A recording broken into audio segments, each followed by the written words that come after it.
Welcome to Sethu Chitra kitchen. இன்றைக்கி நான் fruit jelly பண்ணியிருக்கேன். இது ரொம்ப ஈஸி, ரொம்ப ஹெல்த்தியானதும் கூட. இந்த சம்மருக்கு இது ரொம்ப நல்ல குளிர்ச்சியை தரும். இந்த ஃப்ரூட்ஸ்லாம் சாப்பிடாத இந்த குழந்தைங்களுக்கெல்லாம் நீங்கள் இந்த மாதிரி செஞ்சு கொடுத்தீங்கனாலுமே ரொம்ப விருப்பப்பட்டு சாப்பிடுவாங்க. என்னென்ன ஃப்ரூட்ஸ் பாருங்கள். உங்கள் வீட்டில் என்னென்ன ஃப்ரூட்ஸ் இருக்கோ அதெல்லாம் ஆட் பண்ணுங்கள். பனானா ஏதாவது இருந்ததுன்னா ஆட் பண்ணுங்கள். நான் சப்ஜா விதையை ஊற வச்சுருக்கேன். இது வெள்ளரி விதை, இந்த லட்டுக்கெலாம் போடுவாங்க பார்த்தீங்களா, அந்த வெள்ளரி விதை தான் நான் எடுத்திருக்கேன்.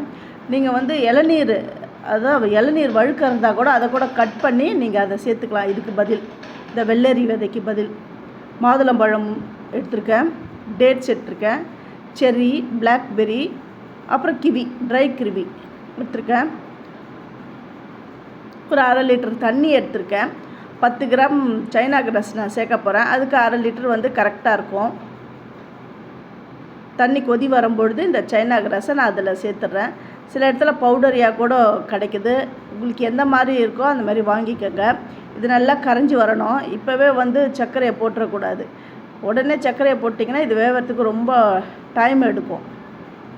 அதனால் ஃபஸ்ட்டு இந்த ஜெல்லியை போட்டுடு, அதுக்கப்புறம் நல்லா கலந்து விடணும். நல்லா கரைஞ்ச உடனே தான் அதுக்கப்புறமா சர்க்கரையை சேர்க்கணும். சர்க்கரை உங்கள் டேஸ்ட்டுக்கு ஏற்ற மாதிரி நீங்கள் சேர்த்துக்கோங்க.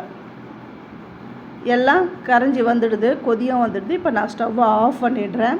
நான் பழங்கள்லாம் எல்லாத்தையும் சின்ன சின்ன க்யூப்ஸாக குட்டி குட்டியாக நான் கட் பண்ணி வச்சுருக்கேன். உங்கள் வீட்டில் பப்பாளி, அப்புறம் சப்போட்டா பழம், வாழைப்பழம், என்ன ஃப்ரூட்ஸ் இருக்குதோ எல்லாமே சேர்க்கலாம் நீங்கள். நான் என் வீட்டில் இருக்கிற ஃப்ரூட்ஸை தான் நான் இதை சேர்த்துருக்கேன். எல்லாத்தையும் கட் பண்ணி வச்சுட்டேன். ஒரு பேப்பர் டம்ளர் தான் நான் எடுத்திருக்கேன். ஃபஸ்ட்டு சப்ஜா விதைலாம் நான் சேர்த்துட்றேன். அப்புறம் மாதுளம்பழம், இந்த கிவி, 1 by 1 எல்லா ஃப்ரூட்ஸையும் நான் சேர்க்குறேன். ஃபஸ்ட்டு என்னுடைய வீடியோவை பார்க்குறவங்க சப்ஸ்கிரைப் பண்ணலைன்னா சப்ஸ்கிரைப் பண்ணுங்கள். ஆல் என்ற ஆப்ஷனை தொடுங்க. அப்போ தான் நான் போடுற ஒரு வீடியோவுடைய நோட்டிஃபிகேஷனும் உங்களுக்கு காட்டும். இப்போ எல்லா பழங்களையும் நான் சேர்த்துட்டேன். கடைசியில் இந்த டேட்ஸையும் நான் சேர்த்துட்றேன். இது ரொம்ப ஈஸி. இந்த சைனா கிராஸ் இருந்தாலுமே கடகடன்னு செஞ்சு முடிச்சிடலாம்.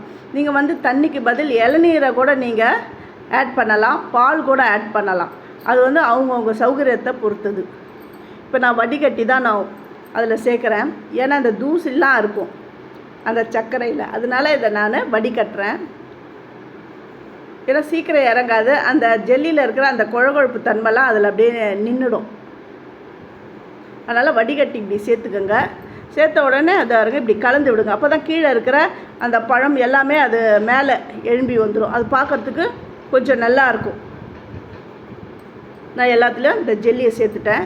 இப்போ 2 மணி நேரம் இதை அப்படியே விடணும். இதை நீங்கள் ஃப்ரிட்ஜில் வச்சாலும் சரி, வெளியில் வச்சாலும் சரி.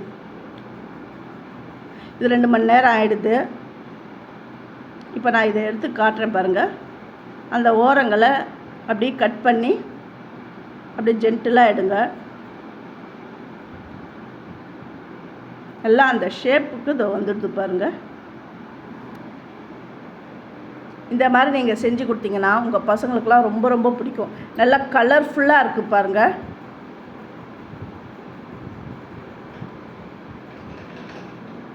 இந்த சம்மருக்கு ஏற்ற ஃப்ரூட் ஜெல்லி கேக். இதை நீங்களும் உங்கள் வீட்டில் செஞ்சு பார்த்துட்டு எனக்கு எப்படி வந்ததுன்னு கமெண்ட் பண்ணுங்கள். நான் இதை உங்களுக்கு ஒரு பீஸ் நான் கட் பண்ணி காட்டுறேன் பாருங்கள். தேங்க்யூ.